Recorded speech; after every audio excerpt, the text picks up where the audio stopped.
welcome to the November 24th, 2024 meeting of the Town of Southampton Conservation Board. In accordance with the Town Board's adoption of Local Law Number 14 of 2022, the Board's meetings are being held both in person at Town Hall and via video conference through Zoom webinar. The link to participate in this meeting via video conference can be found on the town's website at the Town Clerk's Agendas and Meetings portal.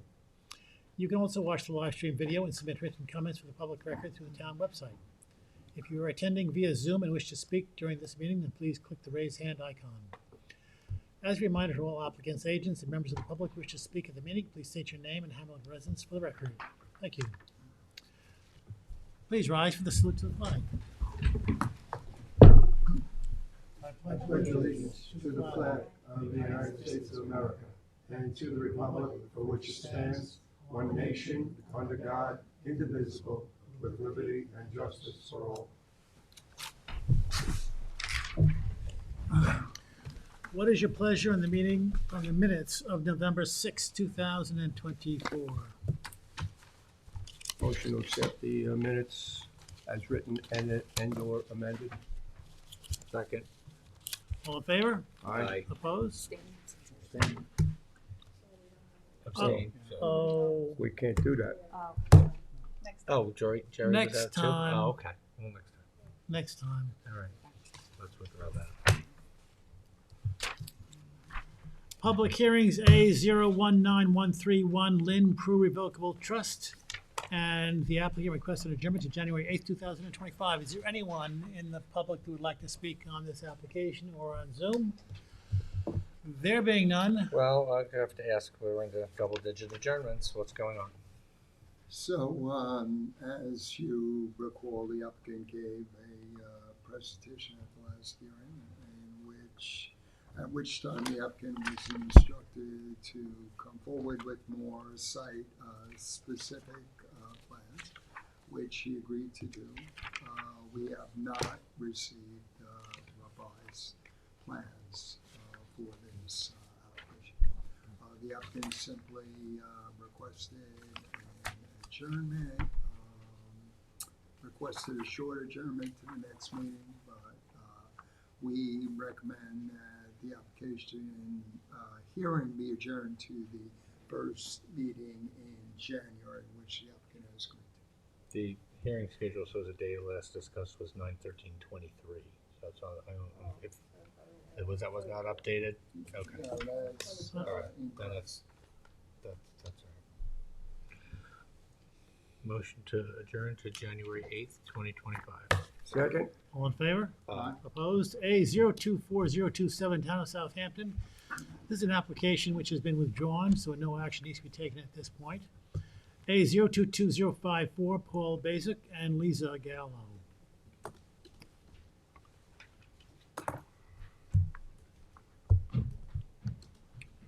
Susanna, are you giving out anything new tonight? Well, I don't know what you have Okay. in your file. Susanna I didn't start Herman, handing stuff out if you're going to do something. Susanna Herman and Consultants, 1319. Excuse me, I don't actually believe that they have your preliminary revised drawing, because I think you just need one copy from my review. Right. But they, I'm sorry, I correct myself. They should have, no, you have not since come back with a revised plan, correct? So, Not since November 1st. Yeah, so So- they don't I actually have a sketch of Marty's. That's but- great. Let's work off of Marty's sketch. Okay. Should we just take Marty's sketch and call it a day? We're so close. We're so close to being able to say that. And I don't know if you recall, I think everybody here was on the board a year and a half ago. It was May 2023 when I was here on this application. They were previously proposing an addition that was a small expansion to the footprint of the house, in addition to two dormer additions. Thank you. And as you may recall, there was a great deal of discussion about the requested additional non-disturbance, non-fertilization buffer, which would have taken up a large chunk of the backyard. Also, that expansion of the footprint of the house would have required that they replace the sanitary system. And after looking at the costs and looking at the logistics and doing the septic system, they decided to scale back the project dramatically. They would have completely abandoned everything except for the fact that they would like to bring the property into compliance. There are a couple of things that need to be rectified, and being law-abiding citizens, they want to take care of that. So what we're proposing now, instead of a larger second-story addition and an expansion of the footprint, is just a change of the roof line of the second story, three small dormers. There's 2 existing dormers, and those would be removed, and they would replace them with 3 different dormers so that they can have more headspace and remodel the bathrooms on the second floor. So there's no expansion whatsoever in living space. There's no expansion of the footprint. And for the last year and a half, Marty and I have been going back and forth with where the revegetation would occur. They bought the property in 2001 and have not done any clearing of any vegetation whatsoever since that time. I have a couple of aerial photographs just to demonstrate that. The first is from when they purchased the property in 2001, and the second is from 2024. The only change besides the quality of the photograph is the pool that we got a permit for in 2002. You probably wouldn't recall, but the pool was proposed in the backyard, and they agreed to relocate it into their existing driveway and eliminate the driveway that went towards the back in order to achieve a 125-foot setback with the swimming pool. So I'll just pass these down. Were you the agent then, Susanna? I was. Oh, I do remember that, but Yeah. I don't remember who So- the agent was. Sorry. Yeah, so we did get the permit for them in 2002, and at that time, that's when they agreed to a 75-foot non-disturbance, non-fertilization buffer. But there were 2 things that were overlooked by everybody at that time. There's a liquid propane tank that's located in the buffer, and at that time, no one required or asked that they move that out of the buffer. So that's still there in the buffer, which we would now relocate, remove the buried LP tank and do 2 above ground tanks behind the pool house structure. The other thing that was overlooked, even though there was a CO for the property, for the house built in 1990, was the fact that it was in the Aquifer Protection Overlay District. Now that we have the town GIS system, every time you click on a property, it's part of the legend. You can clearly see that a property is in the Aquifer Protection Overlay District. The building department's aware of it. Then, everyone involved, the surveyors pointed out, and they put clearing on there these days. But back then, nobody paid that much attention to it. So when they bought the property in 2001, and when the house was built in 1990, nobody required any clearing calculations be put on the survey. Nobody brought it up when the pool was installed, when they came to the Conservation Board, or when they went to get the building permit, which they got, and they got a certificate of compliance for that. So it was completely overlooked until this project. That being said, they'd like to bring the project into compliance with the Aquifer Protection Overlay District, and they'd like to also bring it into compliance with the 75-foot non-disturbance, non-fertilization buffer, which is basically in compliance. There's a couple of things. The fence is like 2 feet into the buffer, and they're willing to relocate the fence beyond the 75-foot buffer. That's just a small tweak. And other things that need to be taken care of is there's a shed that they constructed without a conservation board permit. That's 115 feet from the wetlands. A lot of people in town are under the impression that a shed doesn't need a permit because you don't need a building permit for a 120 square foot shed. As long as it's 10 feet from the property line, you can just install it. So because of that, I'm sure you've seen a lot of sheds that should have gotten permits, wetland permits that don't. So we need to legalize the shed, relocate the buried LP tank, and bring it in compliance with the Aquifer Protection Overlay District.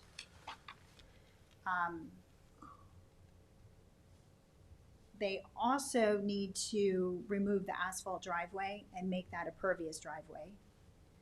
And there's no drainage that was ever required for the existing house, so they're going to add dry wells for the house. There's actually, the gutters lead into just PVC pipes that are pointed towards the wetlands, so that's going to be rectified. There's a little swing set and a playhouse that their grandchildren have used on the property, which they're willing to get rid of. The AC units, which are right next to the house, and on the survey you can see that the air condition, the buffer goes right up to the northern side of the house because the house was existing, and that's where the 75 feet hits. So they're going to relocate the air conditioning units outside of the buffer to the front of the house. The fence has some added netting above the 4-foot fence, so they're going to remove the makeshift deer fencing that's there and go to a 4-foot fence. And they've agreed to remove invasive species and non-native species from the buffer area to do an active plan where they're taking out brush and olive and invasive grasses that are coming in. And the final thing is the previous owners of the property had an apartment in the upstairs of the garage, which the current owners got rid of, but because the pool cut the garage off from the driveway, it's no longer connected. So that's being used more as a rec room / pool house. So that we'd like to formalize as part of this application as well. I was about to ask, but now you've made it more for me to ask, is that the garage is converted to the pool house, but is there a bathroom in that garage? There's Because it wasn't always an been apartment? a bathroom in Okay. there, and that's connected to the existing sanitary system. Okay. But the apartment, there was a full kitchen upstairs above the garage. That's been completely pulled out. So But the bathroom was left. the bathroom, Okay. the bathroom was left, yes. So they've agreed to the revegetation that Marty put forth in his sketch recently. The only bone of contention is the relocation of the fence. The fence currently goes more or less, and it needs to be tweaked, along the edge of the wetlands non-disturbance, non-fertilization buffer. The additional vegetation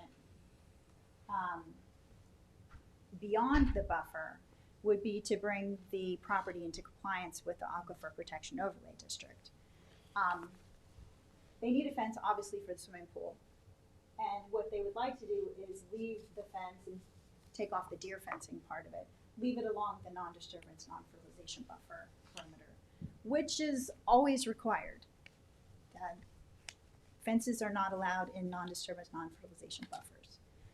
However, they do not want to move the fence to the landward side of the revegetation that's required as part of the Aquifer Protection Overlay District, which in my experience, when you're not on a wetland property, there's no requirement that there can't be a fence within the revegetation area. It would close in the backyard and make it feel smaller, and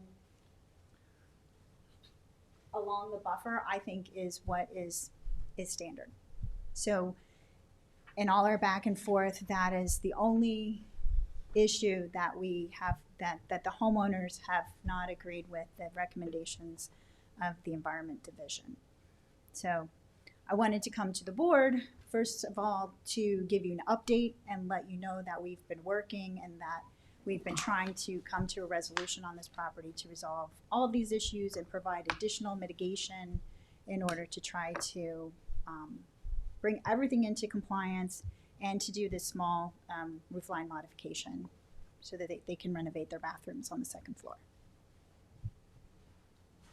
I'm sorry, did you say how long the shed's been there? I don't know how long it's been there. It should have gotten a wetland permit. It doesn't pre-exist wetland setbacks. It was after they changed the rules so that you didn't need a building permit, whenever that was. Like, probably within the last. It was that way when they bought the house. No, they put in the shed. They put the fence. They in. put the shed in. Yes, that's really they put in the shed and they built the swimming pool. Right. So Well, they're that's. willing to do a tremendous amount here. That's to their- I think they've been very cooperative. Yes, it's to their credit, yeah. Around 3 sides of this shed, there is denoted dots. What does that mean? So so this way is north. The pond is to the north of the property.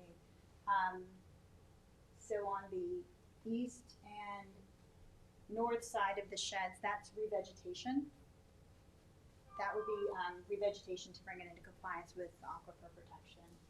This crosshatch stuff in between the shed and the house, that's existing non-native evergreen vegetation that sort of screens the shed from view from the house. I was proposing to make that part of our revegetation. However, because it's non-native, that would not, unless they ripped it out and put in native plants, which doesn't make sense. Those trees were there when they bought the property, so they're very mature, happy, evergreen trees. They just aren't native varieties. So this is going to be remaining, this non-native vegetation here. And then this section of lawn here, where the swing set is now, that would be revegetated. And everything from there back towards the back property. So are you wanting the fence to be from the north and east corner of the house, straight back to the property line, then around to the right? Correct. Which is basically where it is today. And what is the purpose of the fence? For pool, we need a swimming pool enclosure. So basically the backyard is currently fenced. So the pool enclosure must be 4-foot high fence. Correct. And why wouldn't that also work to just put the fence around the patio to the house and avoid that whole thing? Because that's not how they use their backyard. This is the lawn area here that would remain, and it's a patio at grade. They don't want to close that off. The grandkids are running around in the lawn, and they're hanging out in this patio. Having a fence there would break up the backyard. We've discussed that possibility. We did think about that, and that's not something that they would like to do with their backyard. Is the vegetation truly right up to the shed itself, the way that it's drawn? Or is there's no, I'm wondering how they maintain the shed, keep it free Well, from. this is proposed, and the vegetation really does kind of come up to the I mean, if front. it does it have gutters on it or anything, or just a small shed probably just goes right on the ground. But I was wondering how do they maintain it, keep it? What if they had to paint it or clean off mildew or mold or something? Do they have enough room to walk around it? Well, I'm assuming there are no windows, otherwise the entrance is pointing towards the garage, the garage. Yeah. large pool house. I don't think they've had to do anything to it. Okay. Yeah. I was just wondering in the future they might have to do something to it if they're going to be invading that buffer area anyway. Why not just give them a couple of feet around it? That's why I wasn't sure if that was truly to scale. Well, down this right is up not. against the This is building. the west side is not going to be buffer. This is just non-native vegetation. Is the vegetation gonna be low, or is it gonna be, It could be low on, which wouldn't really be such a deal? I'm just thinking shading it all in, it's gonna get, before you know, it's gonna get There's- all close in and rot. there's a lot, I mean, these photographs are, the aerial photographs are taken in the winter, so it's not obvious. There's a lot of trees that are existing, even in the lawn areas, you can kind of see the overstory of the trees. So I think a lot of the revegetation is going to be low growing. That there's a plantings plan that was submitted with the original application, which we would need to update and add to. But there's a lot of low bush blueberry and ferns and, you know, understory, because there is quite a bit of overstory that remains. Maybe a few small trees would be added and a lot of blueberry bushes.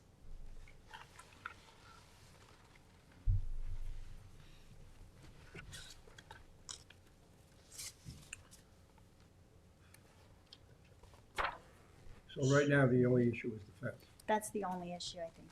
And I guess Marty's gonna speak to that. And I think Marty wants to, Okay. Good evening, Marty Shea, Chief Environmental Analyst for the town. Is a preliminary advisory report I filed dated February 27, 2023. In addition to the unauthorized improvements at the property that the applicant had cited, which included the non-compliant clearing, the underground propane and AC units in the buffer, the asphalt drive as the original Conservation Board permit had required a pervious drive. The deer fencing, which takes in the majority of the rear yard fence, the large shed. They had also significantly expanded the pool patio. So that needs to be addressed as well, and various walkways were added. This property is in a unique location as it abuts town preserved lands, both to the north and east, which are fairly extensive and wooded. The pond to the north is known as Whalers Pond. It's classified by the New York Natural Heritage Program as a rare wetland community. It's a coastal plain pond. It contains a coastal plain pond shore community, as well as at least 4 endangered animals and plants that have been documented. For those reasons, this is a property that's subject to the more stringent requirements of Chapter 325, in that any new construction needs to be situated at least 125 feet landward of the wetland boundary. And in order to maintain the values and benefits of the rare wetland community, the minimum buffer that's required is 100 feet for this site. So the applicant's absolutely blessed to live in this location. Because the plans have been modified many times over the years, we have yet to develop a satisfactory native revegetation plan for this site. The applicant had prior agents work on various drawings which were deemed to be unacceptable. Because the project has changed so much over the years, it is not until this time that looking to finalize a plan. Not only that would bring this site into compliance with Section 330-67, which is protection of natural vegetation, but which would also maximize naturally vegetated buffers landward of the wetlands as required by code. These buffers are not only essential in order to cleanse, filter, and uptake any fertilizers and contaminants, which are not only toxic to aquatic life, but also can significantly alter the pH and chemistry of the coastal plain pond, the consequence of which is often loss of the rare plants which have evolved to adapt to very acidic, very nutrient poor conditions. So that being said, it's very important that any areas that have fertilized the landscape be kept at a maximum distance away from the pond. Because of the disturbance related to the existing home, the fencing, and other activity, inclusive of the landscaping, there are quite a number of invasives that are not only in the covenanted buffer area, but in the areas that we're looking to designate as natural vegetation protection areas for the purposes of both meeting the standards for wetland permit issuance and complying with the Aquifer Protection Overlay District standards. There is a need for a lot of additional work on the applicant's part with regards to selectively removing the non-natives and the invasives and supplementing those areas with appropriate native vegetation. So the larger buffer is required adjacent to rare wetland communities, not only as mentioned to keep nitrogen-rich fertilizers and toxic herbicides and pesticides at bay, but also to provide unimpacted and unfragmented habitat for wetland-dependent wildlife. Consistent with my recommendations for other applications, I have asked that the areas that are going to be set aside as natural vegetation protection areas, that they be contiguous to enhance their value as habitat for animals and plants, and also that they be unfragmented by fences which interfere with wildlife movement.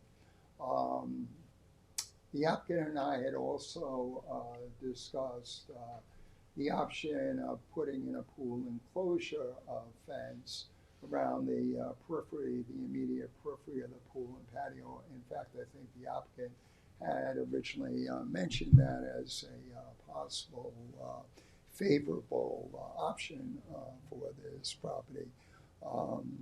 But nonetheless, the applicants are steadfast with regards to their desire to fence a larger part of this site, which is hearing that the applicants are looking to fence the yard because the yard is to be utilized by young grandchildren. It somewhat surprised me that they wouldn't want a fence around the immediate periphery of the pool. If you've got young kids in a yard, you want to make sure that they're not going to fall into that pool. Also, because the abutting lands are preserved by the town and will be preserved in the natural state in perpetuity, there are no proximate public trails. There really are little or no threats of trespass or encroachment or disturbance along the property lines that you often have when a property is hemmed in by other developed properties. So recognizing the sanctity and rarity of the wetlands on this property, I strongly recommend that the fence lines be relocated to the more landward edge of the areas that are going to be protected or restored as natural vegetation. This property has had deer fencing for many years. And even though about a year and a half ago, I brought the matter of the unauthorized deer fencing to the attention of the landowner. The landowner has made no initiative whatsoever to remove the unauthorized higher fence. So there is great concern, not only that a lower fence line will significantly interfere with wildlife use of the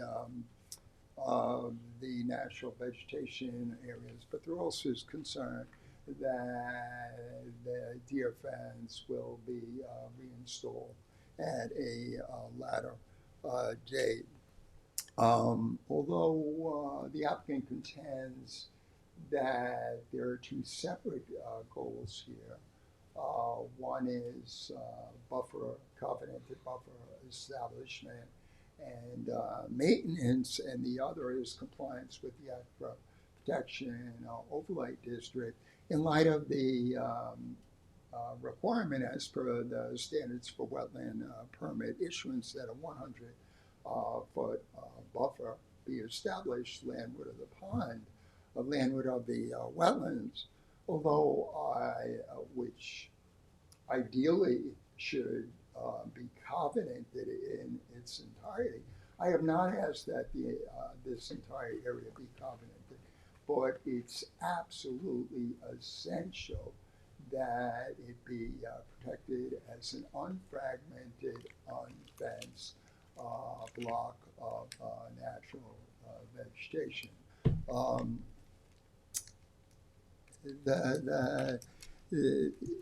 The matter the case might be different if the applicant had no options, but they have significant improvements at this property. They have a large yard. There is no reason why the section of deer fence between the natural vegetation protection areas in the interior yard area and the adjacent buffer can't be removed with, and it doesn't mean that new fence has to be put along the landward boundary of those natural vegetation areas, because there's nothing to fence out. There are no adjacent developed sites. In fact, without the fences, the property would have the semblance of going on way into the woodland. So removal of those sections of fence would certainly improve the aesthetics of the property tremendously, because they would have an open vista into the beautiful surrounding preserved woodlands. So happy to hear that the applicant is supporting a recommended reconfiguration of the natural vegetation protection area, but absolutely that fence that will continue to fragment that area from the adjacent existing covenanted buffer needs to be removed so that we are buffering natural vegetation more consistent and compatible with the standards for wetland permit issuance. Thank you.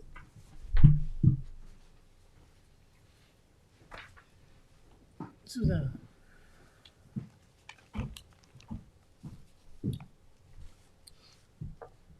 Is that the only issue we're dealing with tonight, the fence?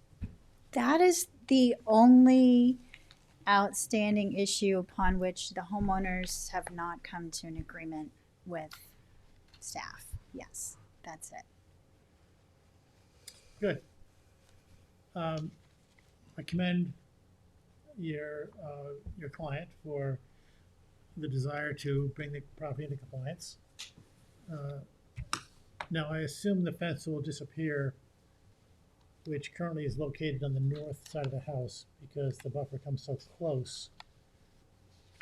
Right, the fence starts at the northeast corner of the house. Okay. So And because goes it goes east. and goes east and then along the property line to fence in the backyard. But So- it does not go north of that, No. or rather not north, it does not go west of that line. It's No. you just have to turn it. But This is north. yes, Yeah, there's no fence here. there's It's no fence between the house and the buffer. correct. It starts the at this north. corner Okay, and goes So, straight to this property line currently. so it looks to me like the issue is that space between the, I was going to say by the house, it's not by the house. That space, which is essentially the edge of where the swing set is now, extending to the shed, which will be legalized. Right. That Now, as you approach that shed that's going to be legalized, there is some tall vegetation there, some trees, some shrubs. right. So the the immediate- tall stuff is here in front of the shed. Yes. So the fence right next to the shed, if it was relocated there, would not be noticed because of that tall vegetation. Correct. So we're really talking about the space where the swing set is right now. That I believe is So the area that would be an issue. and the issue is not a practical safety issue, but rather, shall we call it cosmetic, the appearance. And the benefit of the fence being relocated would be to open up a part of the buffer to be contiguous with the rest of the buffer in this, as the testimony that Morty's testimony has shown, is a relatively sensitive area, a high priority area. And we're talking about something like, what, 15, 20 feet of fence that's in contention here. Well, it's whether you exclude this whole portion of the property from the fenced-in backyard. Correct. So right now, this whole corner of the property is fenced in. The fence will have no practical benefit to keep the deer out, which is why the fence was there originally, I presume, since it was made fairly tall, 8 feet. And bringing it down to 4 or 6 feet, a deer can stand without even moving and just jump over. So there will be no protection for deer on this property Right. at the end of this project. So the practical purpose of the fence is the legal purpose for a pool. Pool a pool enclosure. fence, Pool Right. enclosure. I recognize your client's desire, and I feel for them. I think I would probably ask the same thing. However, for me, that's not a compelling argument, given the relatively increased benefit to the environment to open up a much larger area to be contiguous with other preserved areas. Well, if the deer can jump the fence anyway, it's still contiguous. I mean, it's still, you're planting that area, there's no fertilizer, there's No, no the chemicals. deer is not an issue here, because the deer have free reign. Right, The issue is other things that the fence could keep out, as well as essentially our pattern over the years has been to not have fences in those natural vegetation areas. I think there'll be a change that could be gotten used to by the applicant if the fence was moved to where Marty is asking for it to move to. And I also think that plantings could also mitigate that appearance of the change in the fence location. It would take a few years, but it can happen. And I think there is a benefit environmentally to comply with Marty's drawing. does anybody else have any thoughts? I wish I could say I know of an exception that we made in terms of having a fence in a buffered area. And not that my memory is exceptional, but I cannot recall that happening. I think if I'm looking at the survey correctly, what this amounts to is moving the fence over a couple of feet.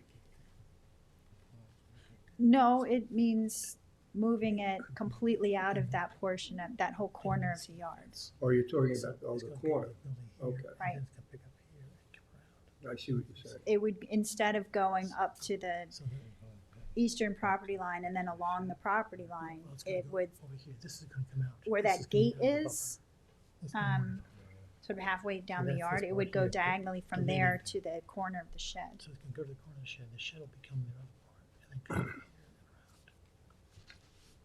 And this is over here. So it'll just be a little change there. Well, I see the strong possibility of doing that, unfortunately. Okay. And in light of everything that you've done, I would like to try and make an exception, but I really don't think we can in terms of that fence. But I want to strongly commend you for everything that you have done to bring it into compliance.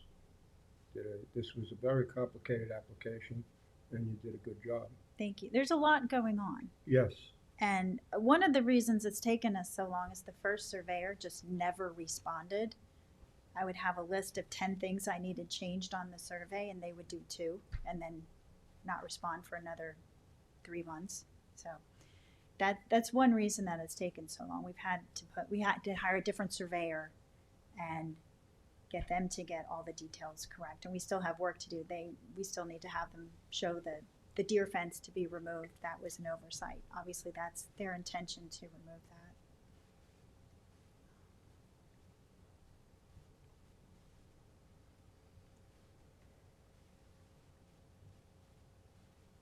We can close it if you say so. Well, the homeowner's not agreeable, so I'll have to go back and Okay. talk to them. And obviously, we have some details to add, to update the survey, to change a couple of the additional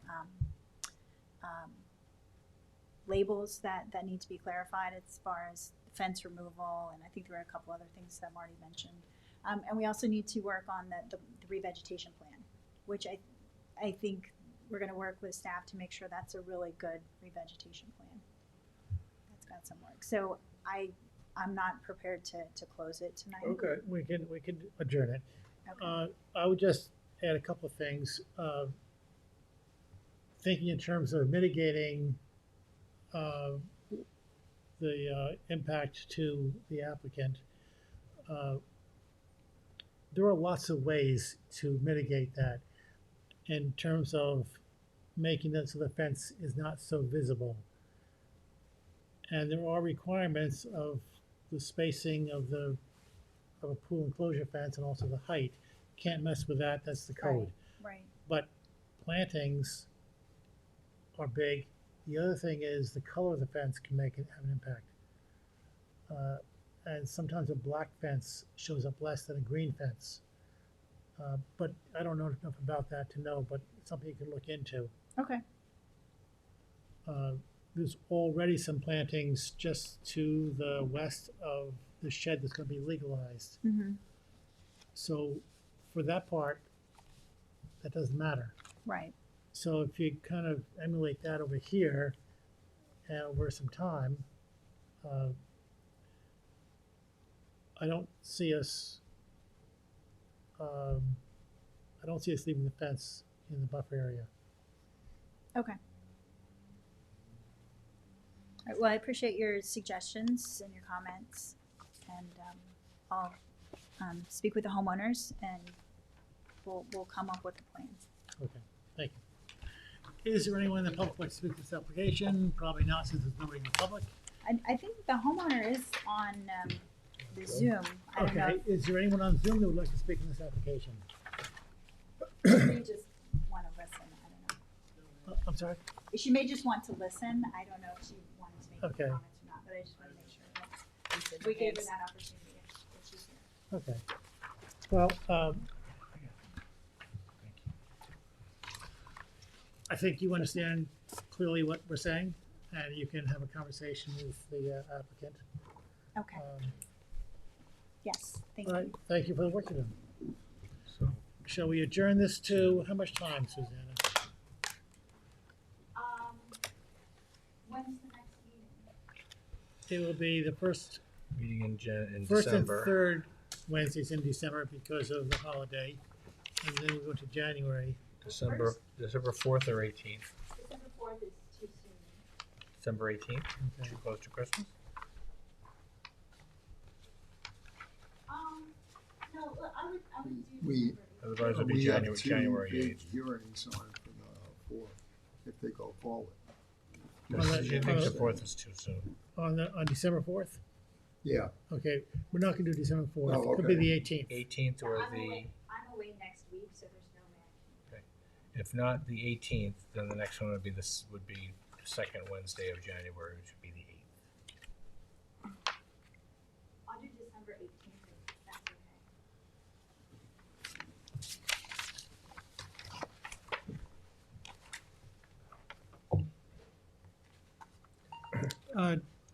December 18th Well, is nothing because those because have been they've withdrawn. So We're clear on December 18th. it's your day. Okay. You could be here for a couple hours if you want, I'll just stand there and say I'm not moving the fence for 2 hours. okay? I won't do Is there a Motion. motion to adjourn to December 18th? Motion to adjourn to December 18th. It's been moved and seconded. All in favor? Aye. Opposed? Thank you.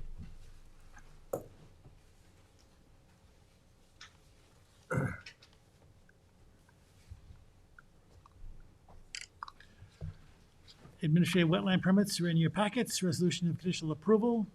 A 024001 225 Oak Street LLC. Any discussion? Move to issue. Second. Resolved that a conditional wetland permit approval be granted to 225 Oak Street LLC for the proposed project on terms and conditions set forth therein. All in favor? Aye. Opposed? A 024009 Fiona Sibani. Any discussion? Second. Resolved that a conditional wetland permit approval be granted to Fiona Sibani for the proposed project for the terms and conditions set forth therein. All in favor? Aye. Opposed? A 024029 George Vickers and Deborah Vickers This is postponed to December 4th. Is there a motion? Motion to postpone to December 4th. Second. All in favor? Aye. Opposed? A024031. Brendan J. Spano and Danielle Merrill. Any discussion? Move to issue. Second. Resolved that a conditional wetland permit approval granted to Joseph P. Spano and for the proposed project for the terms and conditions set forth therein. All in favor? Aye. Opposed? A024034. Timothy Hayes and Rhea Hayes. Any discussion? Move to issue. Second. Resolved that a conditional wetland permit approval granted to Timothy Hayes and Rhea Hayes for the proposed project for the terms and conditions set forth therein. All in favor? Aye. Opposed? A024040. Rosario Securanza. Any discussion? Move to issue. Second. Resolved that a conditional wetland permit approval granted to Rosario G. Securanza for the proposed project for the terms and conditions set forth therein. All in favor? Aye. Opposed? Preliminary review signature determination, A024026, Alex Demarion Demir RT. Marty Shea, Chief Environmental Analyst for the town. The Demir application relates to an existing residentially developed property that contains naturally vegetated tidal wetlands along Smith Creek in the hamlet of Hampton Bays. There is a preliminary advisory report on file dated November 8, 2024.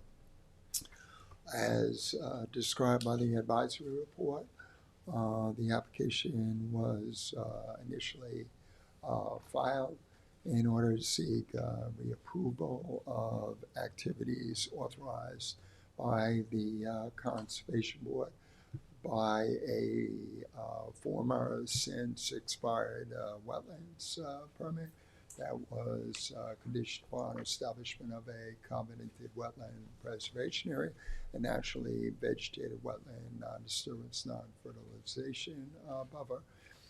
However, when I reviewed the as-built survey and visited the premises, I found that a host of changes had been made to the work that was previously authorized by this board that now needs to be addressed by this application. So just in a quick summation, the application has been filed to gain a wetlands permit to legalize construction of second-story residential addition, second-story deck, reconfigured upper and lower masonry patios, inclusive of both house and pool patios, replacement of formerly proposed rebuilt expanded decks, and former patios, reconfigured various walks at the site, reconfiguration of the previously authorized driveway. There are also various sheds that need to be addressed, outdoor shower, masonry walls, enclosure fences, a new Bilko door as entry to the basement, as well as the second one-story residential addition. The septic system had been abandoned and upgraded as formerly required by this board, but its installation was reconfigured, so that needs to be legalized. And again, the authorization for these improvements need to be conditioned upon continued preservation of the existing covenanted wetland preservation area, naturally vegetated buffer. So as the buffer is in compliance, with the exception of some winter top cutting of some of the shrubs, which the applicant has been advised to discontinue as a landscape. practice, the buffer is sufficient to mitigate the impacts of the development, even with the modifications. That being said, we do have sufficient information to make a determination. Accordingly, I'm recommending that the public hearing requirement be waived. Motion to waive the public hearing. Resolved that the Town Conservation Board hereby waives the public hearing requirement pursuant to Chapter 325, Section 325-80 of the Town Code. All in favor? Aye. Opposed? A024064, Michael Polshuk and Marina Polshuk. This application relates to a residentially developed property that has frontage on an interior bulkheaded canal within the private community of Shinnecock Shores in East Quogue. There is a preliminary advisory report on file dated November 12, 2024. As indicated by the report, the property has some history in that the Conservation Board had issued a former permit to allow for construction of an in-ground pool and deck situated 40 feet landward of the bulkhead, and consistent with this board standards for Shinnecock Shores. That permit was conditioned upon establishment of a 15-foot wide covenanted, naturally vegetated buffer. The covenant had been recorded by a prior landowner. However, the covenanted area is being maintained as turf grass, has stone gravel, and also has a vinyl storage bin. The application was filed because the new owners were seeking to construct a very minor addition to the existing home that would be achieved by squaring off the footprint. However, the submittal of application brought to attention that additional improvements beyond what had been previously permitted were completed by the prior landowners, which included, among others, a significant seaward expansion of a patio rather than a deck, as well as reconfiguration of the previously permitted pool. There was also some minor changes to the home that need to be addressed as well. Upon meeting with the new landowners and indicating that the existing covenanted buffer would need to be expanded and restored to naturally vegetation in order to legalize all the improvements at the site, as well as to permit the minor addition. The applicant has agreed to those mitigative measures in their entirety. There is Environment Division sketch on file, which shows that new recommended buffering area. So the existing improvements that have to be legalized at their closest point, they're 32 feet landward of surface waters. So I've asked that the buffer be expanded to 23 feet. An amended covenant would be filed in order to establish the buffer as well. As the applicant is amenable to all of the recommended mitigative measures, there is sufficient information to make a determination, and as such, we can waive the public hearing requirement. Motion to waive the public hearing. Second. Resolved that the Town Conservation Board hereby waives the public hearing requirement pursuant to Chapter 325, Section 325-8 of the Town Code. All in favor? Aye. Opposed? Resolution of modification. CB 20015, Stephen Brett and Susan Brett.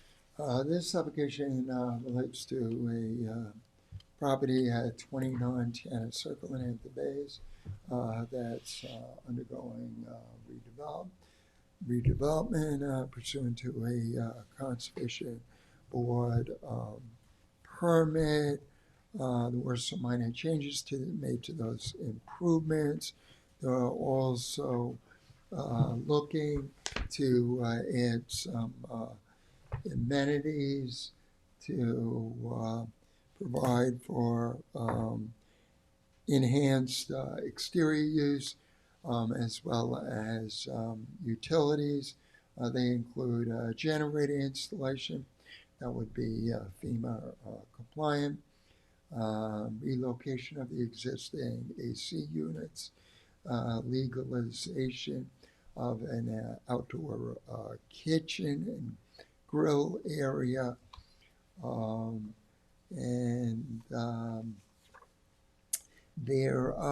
when we visited the premises, we found that the covenanted buffer that this board had formally required as a condition of the original wetland permit for home improvements had been top cut low to the ground. We also found that the exterior decks, which the board required to be built with treated wood, were constructed with untreated wood. So the deck boards are fine, but the deck joists and posts and underlying framework will need to be disassembled and replaced with untreated wood. And the practice of cutting and topping off the vegetated cover within the required covenanted buffer needs to be discontinued.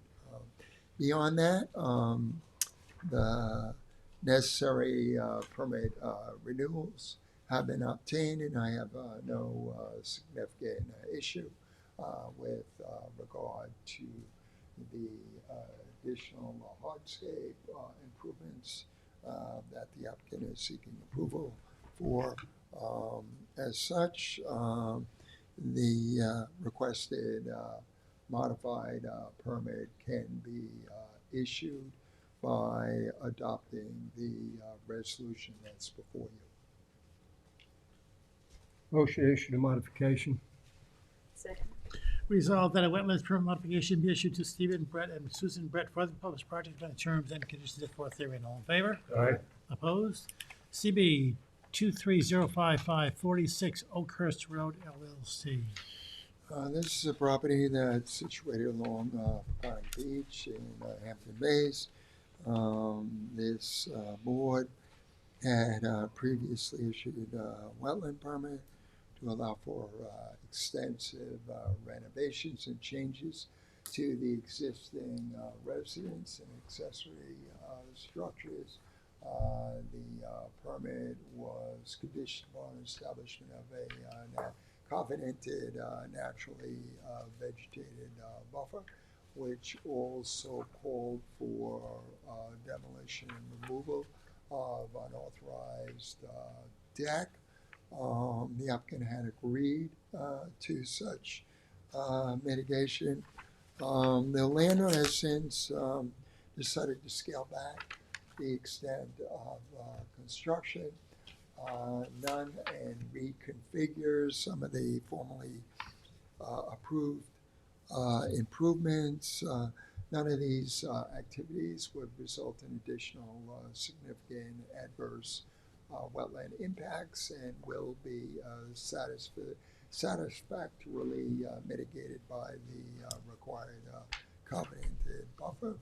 As such, this resolution to approve the necessary permit modifications, so the landowner can file for the requisite building permits and proceed with the modified redevelopment plans. Motion to issue the modification. Second. Resolved that a wetlands permit modification be issued to 46 Oakhurst Road LLC for the proposed project by the terms and conditions set forth herein. All in favor? Aye. Opposed? CB 24037, Vito Marzavilla and Adriana Marzavilla.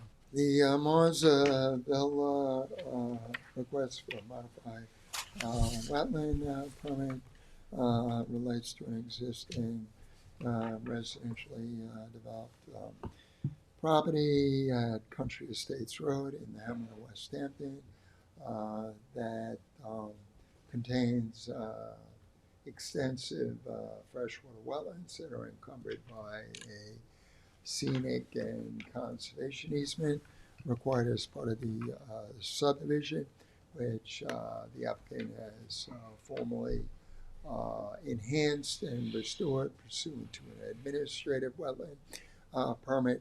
As indicated by the resolution, early this year, the Conservation Board had issued a permit in order to allow for various accessory improvements, including replacement of the existing in-ground pool with a new in-ground pool, replacement of the elevated deck with pervious patio, installation of trellis, outdoor shower, pergola, outdoor kitchen. The landowner has since decided to make some changes to the prior plans. The changes are relatively insignificant. They're consistent with the intent of the prior Conservation Board approval. They will not result in any new or significant adverse wetland impacts.